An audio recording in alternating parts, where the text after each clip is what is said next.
Hello everyone, स्वागत है आपका पाठशाला कोचिंग इंस्टीट्यूट के हिस्ट्री एमसीक्यू सीरीज़ में, है ना। तो इसमें हम मॉडर्न हिस्ट्री के लगभग सभी क्वेश्चंस को कवर करेंगे। आपको ये, अगर आपने पहले वाले पार्ट्स नहीं देखे हैं इसके हिस्ट्री एमसीक्यू के, तो आपको वो देख लेने हैं। उसके बाद आपको इसमें आना है ताकि आपको काफ़ी हेल्प मिल सके, ठीक है। तो मॉडर्न हिस्ट्री का पार्ट है, इसमें हम 1942 तक जाएंगे लगभग, और आपको ये एमसीक्यू करते समय आपके कॉन्सेप्ट भी क्लियर हो जाएंगे। तो आप अगर मेरे क्लासेस में पढ़ रहे हैं, ऑफलाइन में पढ़ रहे हैं, एडवांस बैच में हैं, तो आपको ये बहुत आसानी से आप ये कर पाओगे। और अगर आप अपनी सेल्फ तैयारी भी कर रहे हो तो आप चेक कर सकते हो कि आपने कितना अच्छा पढ़ा हुआ है या क्वेश्चन किस तरह से आते हैं। ये प्रीवियस ईयर क्वेश्चन है, ये आपको ध्यान देना है, ठीक है। यूपी पीसीएस सीडीएस में आए हुए या सिविल सर्विसेज में आए हुए क्वेश्चन है, तो आपकी एक ठीक ठाक तैयारी हो जाएगी। सीधा क्वेश्चन पे चलते हैं। पहले आपको क्वेश्चन पढ़कर ऐसा करना है कि आपको जल्दी से आंसर कर लेना है ना। फिर इंतजार करना है कि सही आंसर क्या होगा। मैं जल्दी से जल्दी इसको कवर कराने की कोशिश करूंगा ताकि कम समय में ज़्यादा क्वेश्चन आप देख पाओ। ये इस वीडियो का मतलब नहीं है कि बहुत सारे क्वेश्चंस आपको कराए जाएं और टाइम बहुत कम क्वेश्चन आपको कराए जाएं, बहुत ज़्यादा टाइम आपको दे दिया जाए, है ना। ऐसा नहीं करना है। तो टू द पॉइंट, जो बात बहुत इंपॉर्टेंट होगी वही बात मैं इसमें डिस्कस करूंगा, बाकी चीज़ें आगे एज इट इज़ चलती रहेंगी। पाठशाला के ऑफलाइन बैचेज स्टार्ट हैं, तो आप ऑफलाइन बैच में इनरोल कर सकते हो। पाठशाला के, है ना, एसएससी का कैलेंडर आ गया है, तो एसएससी के नए बैचेस हैं। उत्तराखंड के लिए यूके पुलिस के नए बैचेस चल रहे हैं, पटवारी के लिए नए बैचेस चल रहे हैं। तो ये वाली बात आपको ध्यान देनी है, ठीक है। इनकी पूरी तैयारी हो रही है, इनके साथ क्रैश कोर्स के साथ ये स्टार्टेड है, ठीक है। जलियांवाला बाग हत्याकांड के विरोध में निम्नलिखित में से किसने वायसराय की कार्य परिषद से त्यागपत्र दे दिया था। भाई, जलियांवाला बाग हत्याकांड कब हुआ? पहली इन्फॉर्मेशन तो यही है कि 1919 में हुआ है। किसने? वायसराय की जो कार्य परिषद बनी थी उसमें से किसने दे दिया था? रविंद्रनाथ टैगोर ने, मदन मोहन मालवीय ने, शंकर नायर ने, सर शंकर नायर ने, या उपयुक्त तीनों में से किसने दे दिया था, या तीनों ने दे दिया था? तो सोचो जरा क्या हो सकता है इसका आंसर, है ना। तो इसका सही आंसर है सर शंकर नायर जो थे, उन्होंने वायसराय की कार्य परिषद से जलियांवाला बाग के बाद इस्तीफा अपना दे दिया था, त्यागपत्र दे दिया था। अगला क्वेश्चन देखते हैं। बड़ा क्वेश्चन है, तो बड़े क्वेश्चन को पहले आराम से पढ़ लो, है ना। उसके बाद देखना कि क्या ऑप्शन इसके हो सकते हैं। भारतीय स्वतंत्रता आंदोलन के काल के संदर्भ में नेहरू रिपोर्ट के बारे में मैं थोड़ा सा डिस्कस करते हुए चलूंगा आज का, क्योंकि लेंदी लास्ट पार्ट आप समझ सकते हो कि इसके बाद एक और पार्ट आएगा और फिर वो लगभग 1947 हम मॉडर्न हिस्ट्री कवर कर जाएंगे। थोड़ा सा डिस्कस करते हुए इस पार्ट को चलेंगे और इसमें काफ़ी कॉन्सेप्चुअल क्वेश्चन भी हैं। भारतीय स्वतंत्रता आंदोलन के काल के संदर्भ में नेहरू रिपोर्ट कब आई थी? 1928 में। पहली बात तो ये ध्यान रखो, है ना। साइमन कमीशन के जवाब था ये नेहरू कमीशन 1928 में, ना। कलर चेंज कर लेते हैं थोड़ा सा, चलिए।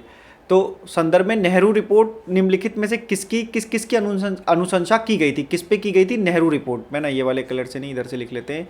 1928 की बात कर रहे हैं। तो क्या बात थी उसमें? कहा गया भारत के लिए पूर्ण स्वतंत्रता, अल्पसंख्यकों हेतु आरक्षित स्थानों के लिए संयुक्त निर्वाचन क्षेत्र, संविधान में भारतीयों के लिए मौलिक अधिकारों का प्रावधान। ये सारी बातें, इनमें से कौन सी अनुशंसा की गई थी, कौन सी नहीं की गई थी? तो जिन्होंने नेहरू रिपोर्ट को पढ़ा होगा वो जानते हैं कि उन्होंने तो डोमिनियन स्टेटस या डोमिनियन स्टेट की बात की थी, ठीक है, अधिराज्य की बात की थी। तो ये वाली बात तो बिल्कुल गलत हो गई, ये तो सही नहीं हो सकता है। हमें सही पे बात करनी, तो केवल एक तो गलती हो गया।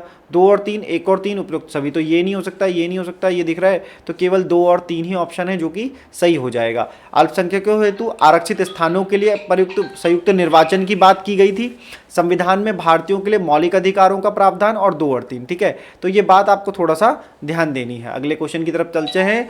हंटर आयोग की नियुक्ति की गई थी। भाई, हंटर आयोग की नियुक्ति क्यों की गई थी? तो जलियांवाला बाग, जैसा कि आप देखते हुए आ रहे हो, तो हंटर आयोग अंग्रेजों ने बनाया हुआ कमीशन था कि जलियांवाला बाग हत्याकांड जो 1919 में हुआ है उसकी जांच की जाए। उस पर देखा जाए कि जनरल ओ डायर का क्या है, या क्या उन्होंने जिम्मा, या क्या कारण रहे, रीजन है, इसके लिए हंटर आयोग की कमेटी को बनाया गया था। अगला क्वेश्चन है, निम्नलिखित में से किस वर्ष बंगाल में मिदनापुर जिले में जातीय सरकार की स्थापना की गई थी? देखो, जातीय गवर्नमेंट जो है ना, ये जो क्वेश्चन है थोड़ा सा 1942 के आसपास का है। भारत छोड़ो आंदोलन या क्विट इंडिया मूवमेंट की ये बात हो रही है, तो आंसर हो जाएगा 1942। क्योंकि अगर आपने पढ़ा है तो आपको ध्यान आएगा जातीय सरकार, नहीं आएगा तो मैंने डायरेक्ट आंसर बता दिया ताकि आप अपने डेटाबेस में इसको ऐड कर लो। अगले क्वेश्चन की तरफ चलते हैं। निम्नलिखित में से किसने 1920 में नागपुर के भारतीय राष्ट्रीय कांग्रेस के अधिवेशन में असहयोग के प्रस्ताव, असहयोग की बात की जाए तो नॉन कॉपरेशन मूवमेंट की बात कर रहे हैं, ठीक है। गांधी जी के 3 ही आंदोलन है, ये वाला 1920 का है। फिर उसके बाद सिविल डिसओबीडेंस मूवमेंट जो है वो है 1900 1930 का। और उसके बाद क्विट इंडिया मूवमेंट की तो बात अभी अभी हमने की ही है, कब है, 1942 का। असहयोग के प्रस्ताव को प्रस्तावित किया था 1920 के नागपुर अधिवेशन में। इसकी अध्यक्षता किसने की थी? लाला लाजपत राय ने की थी। और असहयोग के प्रस्ताव को प्रस्तावित किसने किया था? CR दास ने, एनी बेसेंट ने, BC पाल ने, मदन मोहन मालवीय ने। तो ध्यान देना है कि इसका आंसर हो जाएगा CR दास, चितरंजन दास। आगे इनके बारे में और जानकारी आपको वहां पर मिल जाएगी। असहयोग के प्रस्ताव को प्रस्तावित किया था, अध्यक्ष कौन थे? मैंने बताया, लाला लाजपत राय। ठीक है, ध्यान रखना है। आगे क्वेश्चन करते हैं। निम्नलिखित में से किस केस की समस्त संसार में चर्चा हुई और अभियुक्तों के समर्थन में Albert Einstein, H.G. Wells, Harold Laski तथा रूजवेल्ट ने सहानुभूतिपूर्ण टिप्पणियां की, मतलब अपनी संवेदनाएं व्यक्त करी उस केस में फंसे लोगों के लिए, लोगों के प्रति? आईएनए का मुकदमा, लाहौर षड्यंत्र मुकदमा, मेरठ, या उपरोक्त में से कोई नहीं? इसका ऑप्शन है। तो आपको 3 ही देख लेने हैं, बाकियों का तो ये तो कोई आंसर नहीं बनता है, लेकिन क्योंकि एज इट इज एग्जाम में आया हुआ क्वेश्चन है तो हमने ऐसे ही ले लिया है, आपको ये देखना है ना। इसका आंसर आप में से देखो, बड़ी बात क्या है कि अल्बर्ट आइंस्टाइन साहब जो हैं, H.G. Wells, Harold Laski, Roosevelt जैसे लोग क्या कर रहे हैं? सहानुभूति दिखा रहे हैं या उस पर अपनी टिप्पणियां कर रहे हैं। जैसे आजकल ट्विटर वाइटर हो जाता है कि ट्विटर पे वो लोग कनाडा के या यूरोप के कोई, उसने भारत के संदर्भ में कोई बात लिख दी है। तो मेरठ षड्यंत्र मुकदमा हुआ था, ये था 1929 के ड्यूरेशन का। 1929 में 1933 के ड्यूरेशन में कुछ साम्यवादी लोग थे, ठीक है, साम्यवादी लोग थे। हुआ क्या था कि साम्यवादी लोगों ने घोषणा की कि हम ब्रिटेन का जो पूरा का पूरा समस्त एम्पायर यहाँ पर इस्टेब्लिश है उसको तबाह कर देंगे। उनकी गिरफ्तारी हुई और उनके मामले में जो उत्पीड़न उनका हुआ उस मामले में ये बात इन्होंने कही है। थोड़ा सा ध्यान रखना, अच्छी स्टेटमेंट है, शायद किसी बड़े एग्जाम में आपको देखने को मिले। सरल और बहुत ही आसान सवाल, निम्नलिखित में से कौन चोरी चोरा कांड की वास्तविक तिथि है? चोरी चोरा कांड आपको पता है भारत सरकार इसका क्या मना रही है? शताब्दी वर्ष मना रही है। 1922 की बात है तो 22 रहेगा, सभी 22 उन्होंने देखे। डेट कंफर्म कर लो, 5 फरवरी इसकी कंफर्म डेट है। यही आंसर यूपी PCS ने माना हुआ है। आंसर आसान है। आगे क्वेश्चन है, किस घटना के कारण गांधी जी ने असहयोग आंदोलन, नॉन कॉपरेशन मूवमेंट जो था वो वापस ले लिया? तो अभी अभी आपने किया है कि चोरी चोरा कांड कहाँ हुआ था? ये यूपी की बात है, गोरखपुर, ठीक है, गोरखपुर में ये हुआ था, यूपी में। 5 आपने देखा है, 5 फरवरी 1922 की बात हो रही है। तो उसी की वजह से गांधी जी ने क्या कर लिया था, क्योंकि गांधी जी तो अहिंसा की नीति पर चल रहे हैं, हिंसावादी तत्वों को नहीं वो सहन करेंगे बोल करके उन्होंने ये वापस ले लिया, ठीक है। असहयोग आंदोलन के दौरान विदेशी वस्त्रों के लिए जलाए जाने, विदेशी वस्त्रों के लिए जलाए जाने पर किसने महात्मा गांधी को लिखा कि यह निष्ठुर बर्बादी है? क्वेश्चन की भाषा थोड़ी अलग है, टेक्निकल टीम से जरूर ये गलती हो गई होगी। इसमें एक ऑप्शन शायद इनमें से कोई नहीं रहा होगा, है ना। ABC टेक्निकल टीम काफ़ी खतरनाक काम कर रही है, ABD कर दिया है उन्होंने, तो C ऑप्शन कोई रहा होगा, वो भी होगा। खैर कोई नहीं, आप मान के चलिए कि इन्हीं में से कोई एक आंसर होने वाला है। असहयोग आंदोलन के दौरान विदेशी वस्त्रों के लिए उनको जलाए जाने पर किसने महात्मा गांधी को लिखा कि यह एक निष्ठुर बर्बादी है, कि आप जो विदेशी वस्त्रों जो बन चुके हैं वस्त्र को जला रहे हैं वो एक निष्ठुर बर्बादी है, ये बेकार की बात है। तो ये बात कही गई, किसने कहा? तो रविंद्रनाथ टैगोर ने। ऐसी ही बात आपको जब 1905 का बंगाल विभाजन हुआ था उस बारे में भी कही गई थी, रविंद्रनाथ टैगोर इसका आंसर हो जाएगा, ध्यान रखना है, ठीक है। चलो आगे चलते हैं। मोतीलाल नेहरू और CR दास द्वारा 1923 में गठित पार्टी का नाम क्या था? तो देखो, अगर लगातार आप क्वेश्चन देखोगे तो 1919 के जलियांवाला बाग हत्याकांड, मतलब जलियांवाला बाग जो हुआ था उसके बाद से आ रहे हैं। जलियांवाला बाग हुआ, ठीक है। 1920 में भारत ने नॉन कॉपरेशन मूवमेंट स्टार्ट किया, नॉन कॉपरेशन मूवमेंट हुआ तो 1922 में चोरी चोरा वाली बात आ गई, ठीक है। चोरी चोरा कांड जो था वो 5 फरवरी 1922 को हो गया। अब 22 को हो गया, असहयोग आंदोलन वापस ले लिया गया। फिर 11 फरवरी के आसपास जो था वो जो ये नॉन कॉपरेशन मूवमेंट है ये वापस ले लिया गया, ठीक है। 11 फरवरी के बाद वापस ले लिया गया। तो 1923 में इस बात से नाराज मोतीलाल नेहरू और चितरंजन दास ने 1923 में राजनीतिक महत्व को या राजनीतिक उद्देश्यों को पूरा करने के लिए क्या किया? अपनी स्वराज पार्टी का निर्माण किया है। उसका नाम था स्वराज पार्टी 1923 में। उसके अध्यक्ष कौन थे? चितरंजन दास उसके चेयरमैन थे, प्रेसिडेंट, और ये भाई साहब जो मोतीलाल नेहरू जी हैं ये थे सेक्रेटरी, ठीक है। आगे क्वेश्चन करते हैं। नीचे दिए गए कूट का उपयोग करते हुए निम्नलिखित घटनाओं को सही कालानुक्रम से निर्दिष्ट कीजिए, है ना। सबसे पहले आपको इनकी ईयर देख लेना है, फिर ये मैच कर लेना। बड़ा आसान सवाल है, फटाफट से आप कर सकते हैं। और ज़्यादा से ज़्यादा हिस्ट्री को पढ़िए, फटाफट से अपना कोर्स कंप्लीट कीजिए, ताकि आप जो भी एग्ज़ाम देने जा रहे हैं, चाहे वो SSC का एग्ज़ाम हो, चाहे आप UK PSC दे रहे हो, है ना, या आप UP PCS दे रहे हो, तो आपकी तैयारी जल्दी हो जानी चाहिए, सिलेबस ज़रूर कवर होना चाहिए, ठीक है। चलो, तो रॉलेट एक्ट के विरुद्ध सत्याग्रह हुआ तो 1919, कोई बड़ी बात नहीं। चंपारण 1917, खेड़ा 1918, अहमदाबाद 1918। अब ये दोनों 18-18 हैं, तो पहला कौन सा हुआ है? अहमदाबाद हुआ है मार्च के आसपास, ठीक है, मार्च के आसपास हुआ है। ये कब हुआ है? ये सितंबर के आसपास हुआ है। दोनों गुजरात से ही संबंधित है, तो ध्यान रखना है। तो देख लो 1917 से जो स्टार्ट हो रहा है, 2 से जो स्टार्ट हो रहा है, तो 2 से ये स्टार्ट हो रहा है, चौथा है, तो यही पहला हो जाएगा, तीसरा और एक, ठीक है। रॉलेट एक्ट 1919, ये 1918, तो ये आंसर हो जाएगा। भारतीयों ने साइमन कमीशन का बहिष्कार किया था। साइमन कमीशन को क्या बोला जाता है? और वाइट कमीशन भी बोला जाता है, ठीक है, वाइट कमीशन बोला जाता है। क्यों बहिष्कार किया था भारतीयों ने? 4 ऑप्शन है, आप अपना आंसर बता सकते हैं। इसे भारत विभाजन हेतु बनाया गया था, ऐसा तो बिल्कुल भी नहीं था। क्यों बनाया गया था साइमन कमीशन को? ये भी जान लो। देखो, इसको बनाया इसलिए गया था क्योंकि 1919 में एक आया था Montagu Chelmsford reforms, Montagu Chelmsford reforms आया था, तो उसका जो रिव्यू करना था वो करना था 10 साल बाद। लेकिन भारतीयों में जो असंतोष था उसको देखते हुए साइमन कमीशन ले आए 2 साल पहले ही, ठीक है। 1927 में इसकी अनाउंसमेंट हुई। भारत कब आ गया? 3 फरवरी 1928 को आ गया, ठीक है, 3 फरवरी 1928 को आ गया। इसे भारत विभाजन हेतु बनाया गया था, ऐसा तो बिल्कुल भी नहीं था, बता दिया। इसमें लेबर पार्टी का कोई प्रतिनिधि नहीं था, इसका कोई सदस्य भारतीय नहीं था, जनरल डायर इसके अध्यक्ष थे, ठीक है। तो आप सभी जानते हैं व्हाइट कमीशन जब इसे कहा जा रहा है तो इसमें कोई भारतीय सदस्य नहीं था कि भारतीयों के लिए तुम संविधान बनाने की बात कर रहे हो, भारतीयों के लिए रूल रेगुलेशन बनाने जा रहे हो और उसमें कोई भारतीय सदस्य नहीं है, तो ये बात का विरोध था। और गो साइमन गो का डायलॉग जो है बड़ा फेमस है, गो कोरोना गो के टाइम में भी आपने ये डायलॉग जरूर लगाया होगा, है ना, अपने छतों पर चढ़ करके। तो ये भी यहाँ पर गो साइमन गो से ही आया है, तो ये ध्यान रखो। गोपाल कृष्ण गोखले की बात करते हैं। गोपाल कृष्ण गोखले किसके गुरु थे? राजनीतिक गुरु माना जाता है इन्हें गांधी जी के, ठीक है, गांधी जी के, बुरा ना मानिए। किस वर्ष में भारत सेवक मंडल सर्वेंट्स ऑफ इंडिया सोसाइटी के स्थापना की थी? Servants of India society, 4 option है, 2, 3, 5, 7। कब की थी? तो 1905 में की थी। आगे चलते हैं, अगला क्वेश्चन। स्वराज पार्टी को संस्थापित किया था, किसने किया था? 1923 की बात है, अभी अभी पीछे क्वेश्चन गया है, प्रेसिडेंट और सेक्रेटरी बताए हैं, तो बिल्कुल हलवा ये सवाल आपके लिए हो जाता है। CR दास और मोतीलाल नेहरू, ये ना, ठीक है। चलिए आगे चलते हैं। ब्रिटिश सरकार ने महात्मा गांधी को जो उपाधि दी थी और जिसे उन्होंने असहयोग आंदोलन में वापस कर दिया था, देखो इन्फॉर्मेशन भी क्वेश्चन में है और क्वेश्चन भी बड़ा अच्छा है कि महात्मा गांधी को दी थी उपाधि, ठीक है, और कब वापस किया गया? असहयोग आंदोलन में वापस किया गया। महात्मा गांधी को कब मिली थी उपाधि? तो बोलोगे फर्स्ट वर्ल्ड वॉर जब हुआ, फर्स्ट वर्ल्ड वॉर में एक उपाधि मिली उन्हें, अंग्रेजों ने दी। कौन सी दी? बोलोगे केसर हिंद की उपाधि। राय बहादुर नहीं दी, हिंद केसरी, राइट्स ऑनरेबल, ये नहीं दी।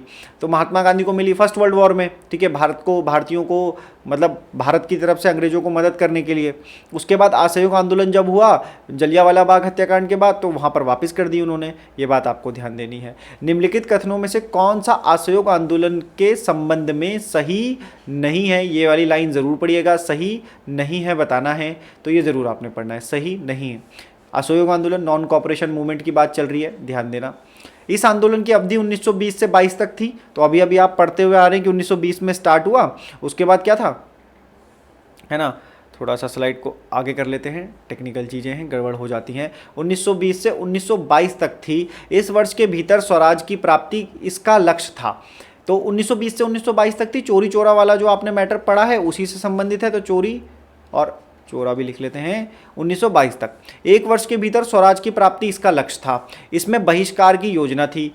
इस M.A. जिन्ना ने इस आंदोलन का समर्थन किया था। तो कुछ सामान्य बातें हैं इसमें। 1 वर्ष के भीतर स्वराज की प्राप्ति थी, ये इसका आंसर नहीं हो सकता। ऐसा नहीं इसमें था कि 1 वर्ष के भीतर हमें स्वराज चाहिए, इसमें बहिष्कार की योजना थी, बिल्कुल सही। M.A. जिन्ना ने इस आंदोलन का समर्थन किया था, है ना, ये गलत हो गया थोड़ा सा, है ना, इसमें कर लेते हैं M.A. जिन्ना ने इस आंदोलन का, मेरे को लगा कि M.A. जिन्ना ने इस आंदोलन का समर्थन नहीं किया था M.A. जिन्ना ने इस आंदोलन का समर्थन किया था, ये इसका आंसर हो जाएगा, ठीक है, ये इसका आंसर हो जाएगा, ये थोड़ा सा ध्यान देना।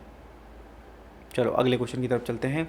खिलाफत आंदोलन जो खिलाफत मूवमेंट है के प्रमुख नेता निम्नलिखित में से कौन थे। तो फिर से एक छोटी और मगर बड़ी इंपॉर्टेंट बात, 1919 में खिलाफत आंदोलन स्टार्ट हुआ। खिलाफत मूवमेंट क्या था, देखो ब्रिटेन जब फर्स्ट वर्ल्ड वॉर में डोमिनेटिंग कंट्री में शामिल हो गया ना, कि मतलब डोमिनेट कर पा रहा है, तो तुर्की में था, तुर्की में खलीफा होते थे। खलीफा कहते हैं धार्मिक, जो मुस्लिम धार्मिक धर्मगुरु होते हैं ना, उन लोगों को कहा जाता है।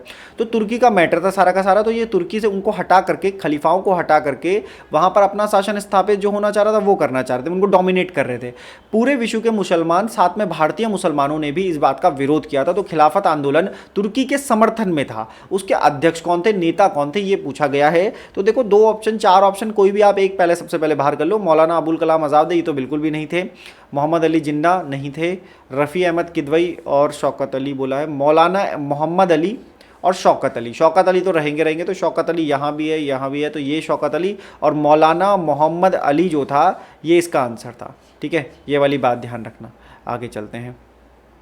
खिलाफत आंदोलन के प्रमुख नेता, जलियांवाला बाग नरसंहार पर कांग्रेस जांच समिति की रिपोर्ट के प्रारूप लिखने का कार्य किसे सौंपा गया। जब जलियांवाला बाग नरसंहार हुआ 1919 के बाद, कांग्रेस ने एक जांच समिति बनाई। जांच समिति का प्रारूप लिखने का काम, कि क्या काम करेंगे, क्या ड्राफ्टिंग होगी, कैसे होगी, ये वाली बात किसको कार्य सौंपा गया था। 4 ऑप्शन है, जवाहरलाल नेहरू, महात्मा गांधी, सी.आर. दत्त, फजलुल हक। क्वेश्चन सोच के करो, आप सभी में से मुझे लगता है कि लोग गलत होने वाले हैं। ठीक है, तो महात्मा गांधी को ये आंसर, मतलब ये आंसर जो है महात्मा गांधी है इसका, कि महात्मा गांधी को ये काम दिया गया था। अगला क्वेश्चन करते हैं। जलियांवाला बाग हत्याकांड के लिए जिम्मेदार ओ डायर को निम्न में से किसने मार डाला था।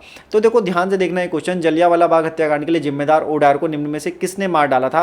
आप आसानी से इस क्वेश्चन को कर पाओगे, पर मेरा आज का इस वीडियो का एक ही क्वेश्चन आपसे है कि उधम सिंह हाल ही में एक मूवी आई है।